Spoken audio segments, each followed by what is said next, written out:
Hello guys! Ito nga pala yung tinatawag na kawa o malalaking kawali.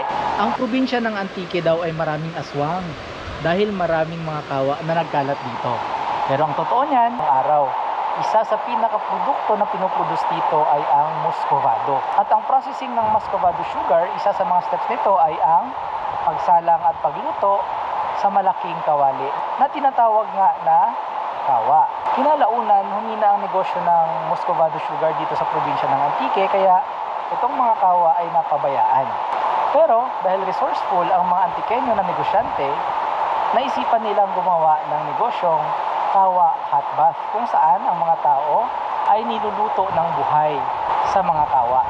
Lulutuin ng buhay at uuwi ng buhay. And dito, specifically sa lugar na ito, ay pwede ninyong ma-experience ang kawa hot bath. Tingnan natin. Dito ang mga kawa, dito pwedeng maligo, dito ka pwedeng lutuin ng buhay along Tibiao River.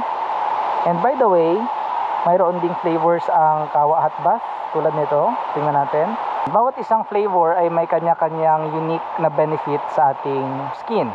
Halimbawa, we have coffee bath, milk bath, salt bath, kalawag bath, beer bath, wine bath. So yun, kung gusto nyo rin ma-experience na niluluto kayo ng buhay, punta kayo dito sa may Kalawag Mountain Resort sa Tibiao, Antique.